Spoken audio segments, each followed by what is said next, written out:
धाम, पुरी और तीर्थ। प्रायः गृहस्थ या विरक्त सब कोई इनका सेवन करता है। सेवन सब कोई करता है, लेकिन फल कौन प्राप्त कर पाता है? तीर्थों में, धाम में, पुरियों में, ये महर्षियों की वाणी है। तीर्थ सेवन करने वाले को फल कौन प्राप्त कर पाता है और कौन अपने फलों को गंवा देता है? जो और पहले से है पुण्य फल, उनको नष्ट कर देता है तीर्थों में जाके। तो बोले यस्य हस्तौ च पादौ च मनश्चैव सुसंयतम विद्या तपश्च कीर्तिश्च तीर्थ फलमश्नुते प्रतिग्रहादुपावृत्तः संतुष्टो येन केनचित् अहंकार निवृत्तश्च सा तीर्थ फलमश्नुते अक्रोधनश्च राजेन्द्र सत्यशीलो दृढ़व्रतः आत्मोपमश्च भूतेषु सतीर्थ फलमश्नुते।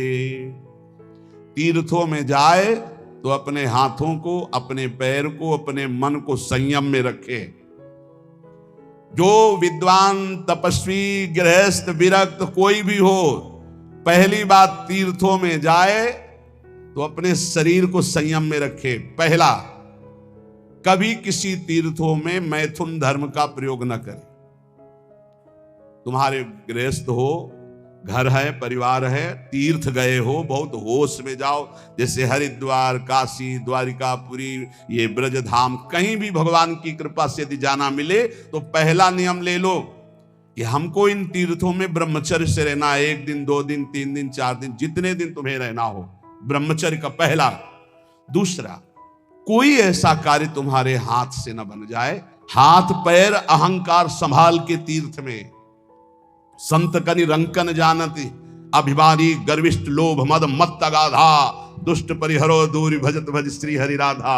धामों में, तीर्थों में ऐसे भगवान के लाडले घूमते हैं जिनको तुम समझोगे पागल हैं, जिनको समझोगे भिखमंगे हैं, जिनको समझोगे। ये भूल कभी न करे तीर्थों में जाके किसी भिखारी, किसी पागल, किसी को कमजोर समझकर कि आप मार दें, पीट दें। पहली बात, किसी भी तीर्थ में जाकर मैथुन धर्म का प्रयोग न करें। गृहस्थ किसी भी तीर्थ में जाकर किसी को गरीब या भिक्षुक या भिखारी को समझ करके कि अरे ये तो ऐसे ही, कहीं आप उनकी अवहेलना न कर दें, उनके ऊपर हाथ ना उठा दें, सारे सुकृत चले जाएंगे। और कह रहे, जो तीर्थ सेवन का फल प्राप्त करता, तीर्थों में जो बटता हो उसे नहीं पाना चाहिए। प्रतिग्रह शून्य। अगर जैसे हलवा पूड़ी परिक्रमा में बट रहा है या कहीं बट रहा है, बोले ये प्रभु का प्रसाद है, आप ले लीजिए, प्रणाम करो। आपको ये नहीं कि दबा के हलवा पाए हो, परिक्रमा किए हो, आप आए हो गृहस्थी में, बिल्कुल आपको किनका नहीं लेना। किनका लेना है? राधा रमण जी के मंदिर में, राधा वल्लभ जी के मंदिर में, बिहारी जी के मंदिर में, वहां बट रहा है तो आप किनका ले लीजिए। रोड में बट रहा है, संसार में बट रहा है, ये सुकृत और पुण्य के लिए, ये प्रतिग्रह है, गृहस्थी को नहीं लेना चाहिए। विरक्त को भिक्षान्न के अगर उसका बहुत मौज आई है तो एक ही से ले लो, फिर वो उस दिन दूसरे से कुछ मत लो, वही पाकर अपना गुजारा करो। मान लो हलवा बट रहा है तो 1 दोना ले लिया और 1 दोना से गुजारा करो तो तुम्हारा भजन बच जाएगा। विरक्त को, गृहस्थ को तो बिल्कुल नहीं लेना चाहिए। ये शास्त्र सम्मत बात पहले भी बताई थी, अब भी कह रहे कि प्रतिग्रह दुपाव्रतः संतुष्टो येन केनचित्। जो तुम्हारा धर्म पूर्वक चना चबेना है उससे गुजारा करो, तीर्थयाटन करो, परिक्रमा करो, भजन करो, उपवास करो, जैसे बने अपने धन का प्रयोग करो। दूसरों का कहीं दान प्रतिग्रह आश्रमों में खाना ये नहीं। अगर आश्रम में प्रसाद पाया, आपको लगता है मैं अगर ये प्रसाद पाता तो 100 रुपया लगते, तो वहां 110 रुपया वापस दो, क्योंकि बनाया भी है उन्होंने और पवाया भी है, तो इसलिए उनको 10 रुपया और ज्यादा दो। गृहस्थी में कभी किसी का प्रतिज्ञा तीर्थों में ना ले तो उसको तीर्थ का फल प्राप्त होता है। और कहीं किसी तीर्थ में जाकर किसी तरह के अहंकार का प्रयोग न करे, अहंकार प्रदर्शन न करे, बल का, धन का, ऐसे अहंकृत न करे। अगर तीर्थों का फल प्राप्त करना है तो अक्रोधनश्च राजेन्द्र सत्यशीलो दृढ़व्रतः आत्मोपमश्च भूतेषु सा तीर्थ फलमश्नुते। तीर्थ में जाए, तुम्हें गुस्सा दिलाया जाए तो तुम क्रोध मत करना। तो कह रहे हैं कि अक्रोधनश्च राजेन्द्र सत्यशीलो दृढ़व्रतः आत्मोपमश्च भूतेषु सा तीर्थ फलमश्नुते। तीर्थों में कभी किसी के ऊपर क्रोध न करे और तीर्थों में जय दिन रहे सत्य बोले, और तीर्थों में जय दिन रहे व्रत पूर्वक रहे, कुछ नियमावली लेकर के। अब जैसे बोले तीर्थों में जाके कुछ छोड़ना चाहिए, हमने गांव में सुना है बात, बोले तीर्थों में जाकर कुछ छोड़ना चाहिए। बोले हम तो फूल गोभी छोड़े आए, जिंदगी में फूल गोभी नहीं खाएंगे, ये कोई छोड़ना हुआ यार। बोले हम बैंगन छोड़े आए, हम लाल मिर्च छोड़ आए। ये कोई छोड़ना हुआ? काम क्रोध लोभ मोह मद मत्सर, सत्य बोलो, झूठ छोड़ो, निष्काम बनो, ये बातें तो है छोड़ने की। बैंगन छोड़ आए, भरता छोड़ आए, और ऐसे तीर्थ हमने सुना, भाई सुना पक्का। बोले हम बद्री नारायण गए थे, बोले वहां कहा जाता है सब छोड़, कुछ न कुछ तो छोड़ना ही चाहिए। तो बोले जिंदगी भर के लिए फूल गोभी छोड़ आए, नहीं पाएंगे हम। ये कोई छोड़ेगा? वो फूल गोभी छोड़े से परम पद मिल जाएगा? अरे छोड़ना है तो बेईमानी छोड़ो, कपट छोड़ो, कि आज से मैं झूठ नहीं बोलूंगा, किसी के साथ बेईमानी नहीं करूंगा, पापाचरण नहीं करूंगा। तो कह रहे आत्मोपमश्च भूतेषु सतीर्थ फल मश्नुते, समस्त तीर्थ प्राणियों में, चाहे पशु चाहे पक्षी, आत्मवत भाव रखो। कोई पापाचरण तीर्थ में ना हो, किसी का दान तीर्थ में स्वीकार न करो, तीर्थों में व्रत रखो, क्रोधहीन व्यवहार हो, सत्यवादी बनो जितने दिन तीर्थों में, तो आपका तीर्थ फल सुरक्षित रहेगा। और जिसका तीर्थ फल सुरक्षित रहता है उसका अध्यात्म उठने लगता है, अध्यात्म भाव में उसका भाव उठने लगता है।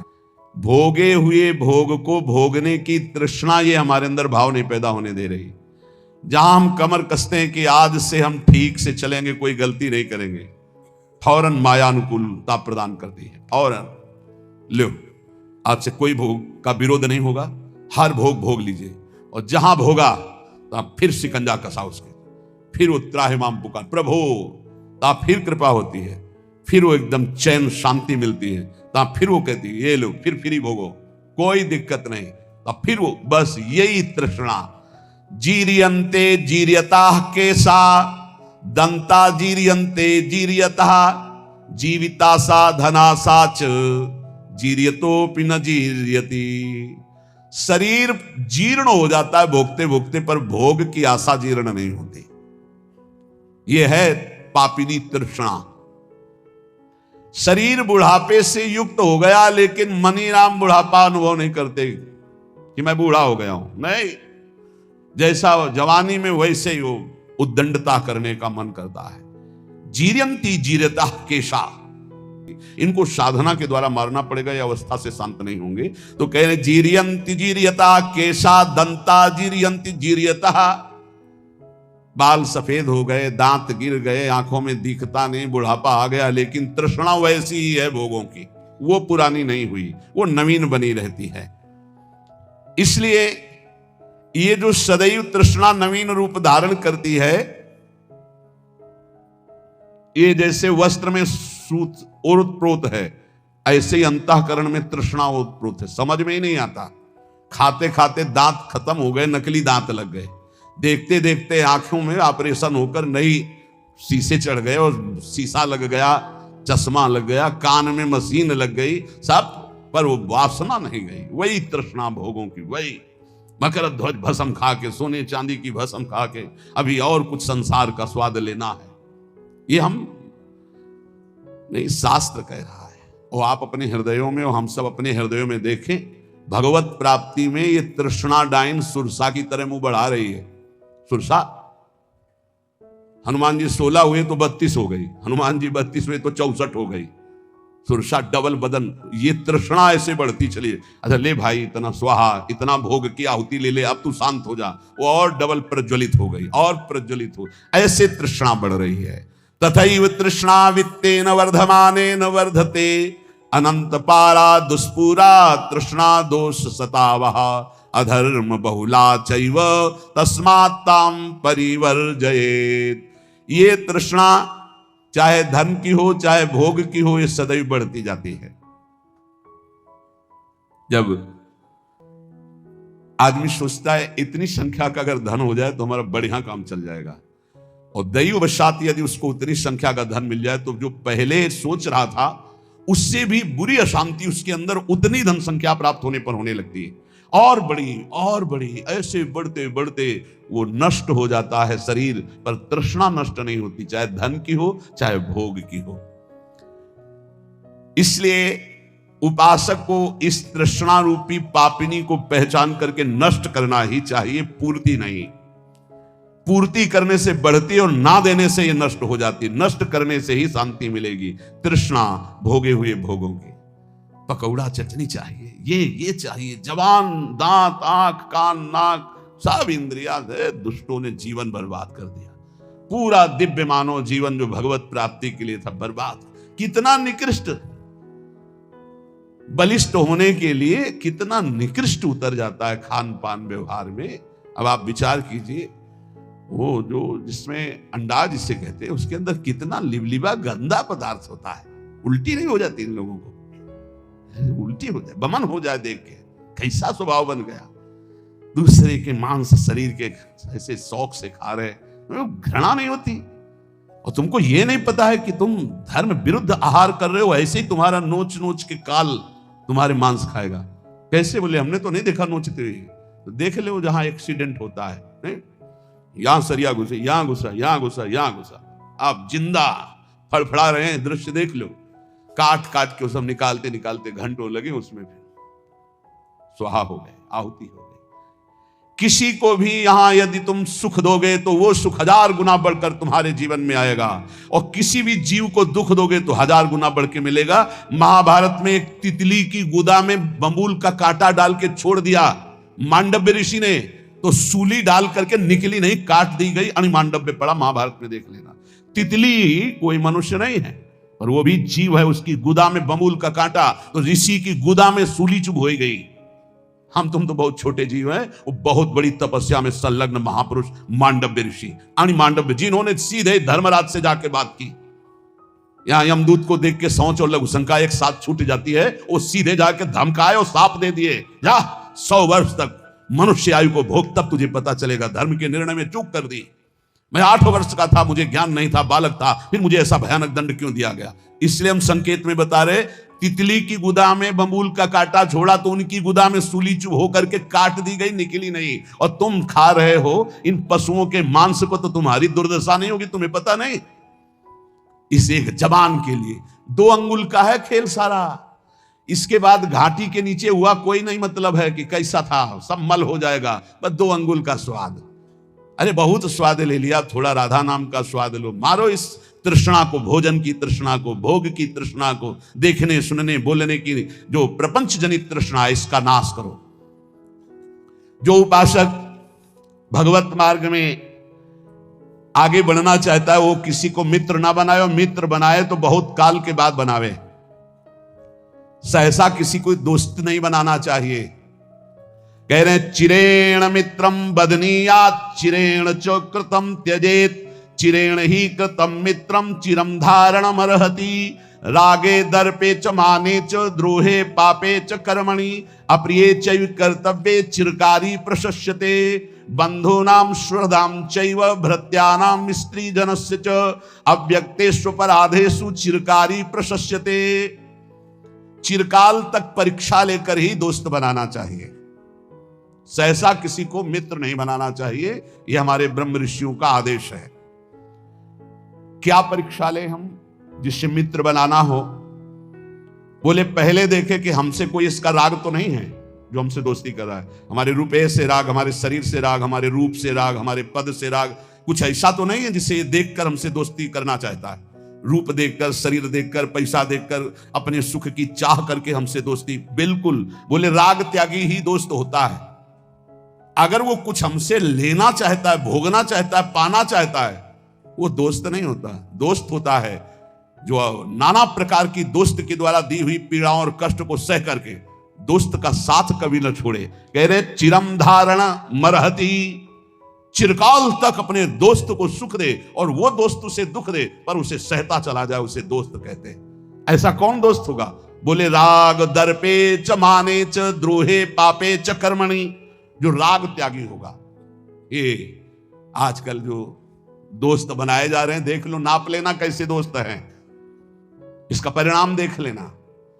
आजकल दोस्त बनते हैं, चाहे बालक हो चाहे बालिका हो, शरीर को देखकर, रुपया देखकर, चाहे बच्चा हो चाहे बच्ची, शरीर राग देख करके, रुपया देख करके, सुख का भाव रख करके जो दोस्ती, घबरा जाना ऐसे दोस्तों से, दूरी बनाना ऐसे दोस्तों से, शोषण करने वाले हैं, वो दोस्त नहीं होते। चिरम मित्रम बदनीयात, चिरेण च कृतम त्यजेत, चिरेण ही कृतम मित्रम चिरण धारण मरहति। महर्षि जन कह रहे पहले चिरकाल तक उसकी परीक्षा लो कि ये किसी स्वार्थ वस्तु मेरे से दोस्ती नहीं कर रहा, और 100 में 100 स्वार्थ वाले ही मिलेंगे। 100 कोई परमार्थिक होगा जो मित्र ऐसा मिले नहीं, कोई ना कोई स्वार्थ है जिससे वो दोस्त बनाए। चिरकाल तक इंतजार करो, ये किसी स्वार्थ के बसी मित्र वही जो अपने मित्र के लिए प्राणों का त्याग कर दे। कुपथ निवार सुपंथ चलावा। पहला पहचान, तुम्हारे किसी भोग सामग्री, विद्वता, राग, पद, प्रतिष्ठा, इसको देखकर तो नहीं दोस्त बना रहा, हट जाओ, वो दोस्त नहीं, वो स्वार्थी। दूसरा, दर्प, अहंकार। अहंकारी को कभी मित्र नहीं बनाना चाहिए। अगर अहंकारी को मित्र बनाओगे तो उसके अहम में ठेस पड़ेगी तो तुम्हारा नाश कर देगा वो। तीसरा, द्रोह, जो सबसे लड़ाई झगड़ा और द्रोह करने वाले, ऐसे को कभी मित्र नहीं बनाना चाहिए। चौथा, जो पाप कर्म प्रिय है, ऐसे कभी को दोस्त नहीं बनाना चाहिए। पांचवा, जो शास्त्र विरुद्ध खान पान करता है, अप्रिय कर्तव्य शास्त्र विरुद्ध खान पान, कभी ऐसे को दोस्त नहीं बनाना चाहिए। चिरकाल तक कर्तव्य की परीक्षा लेकर के ही दोस्त बनाना चाहिए। ये कर्तव्य परायण है, ये हमारे प्रति दोस्ती निष्काम भाव से रख रहा है, ये हमारे किसी स्वार्थ से नहीं। ऐसे मित्र होते हैं, बिरले ही होते हैं, ऐसे देखे भी है। ऐसे भी मित्र होते हैं जो प्राणों की बाजी लगा देंगे लेकिन स्वार्थ की कहीं गंध नहीं और आपका अमंगल और अहित नहीं होने देंगे। ऐसे मित्र दो ही होते हैं, या भगवान और या भगवान का भक्त, दूसरा नहीं होता। स्वार्थ रहित जग जुग उपकारी, तुम तुम्हार सेवक असुरारी। भगवान और भगवान का भक्त, थोड़ी भी भक्ति है तो ऐसा मित्र बना लो, हानि नहीं होने वाली। भगवान से विमुख है तो कोई भी हो स्वार्थ कुछ न कुछ देख करके ही दोस्ती करता है। सुर नर मुनि सबकी यह रीति, स्वार्थ लागी करें सब प्रीति। जहां कहीं स्वार्थ होगा, चाहे कोई भी हो, वो तभी जुड़ेगा। अगर स्वार्थ रहित प्यार है तो भगवान और भगवान के निर्मल प्रेमी महाभागवतों में। तो यहां सावधान करते हैं, अब ऐसा यदि मित्र बन गया है तो किसी छोटी मोटी बात में उसका त्याग मत कर देना। चिरकाल तक परीक्षण करो, चिरकाल तक उसकी मित्रता को धारण करो। ऐसे छोटी मोटी कोई बात कर दे, कोई शिकायत कर दे या कोई मन मोटा हो जाए, ऐसे स्वार्थ रहित मित्र का सहसा त्याग नहीं करना चाहिए। बंधूनाम सुहृदाम च भ्रातानाम स्त्री जनस्य च अव्यक्तेषु पराधेषु चिरकारी प्रशस्यते। ज्ञान वृद्ध और वयोवृद्ध, इन दोनों का सम्मान करना चाहिए, पर सबसे पहले ज्ञान वृद्ध। जैसे श्री सुखदेव जी ज्ञान वृद्ध हैं और उनके पिता पितामह बड़े बड़े वयोवृद्ध हैं। जब सुखदेव जी पधारे तो सब खड़े हो गए। ज्ञान वृद्ध का अध्यात्म में सम्मान होता है, लौकिक व्यवहार में वयोवृद्ध का सम्मान होता है।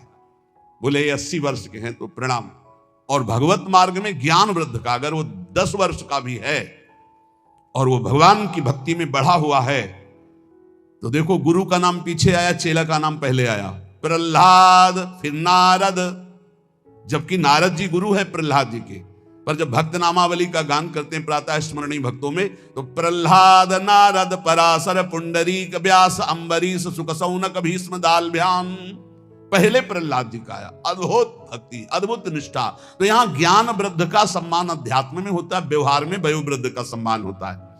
दीर्घ काल तक ज्ञान वृद्ध पुरुषों का जो संग किए हुए है, उसको चाहिए कि धर्म का सेवन करने के लिए, धर्मयुक्त स्वभाव बनाने के लिए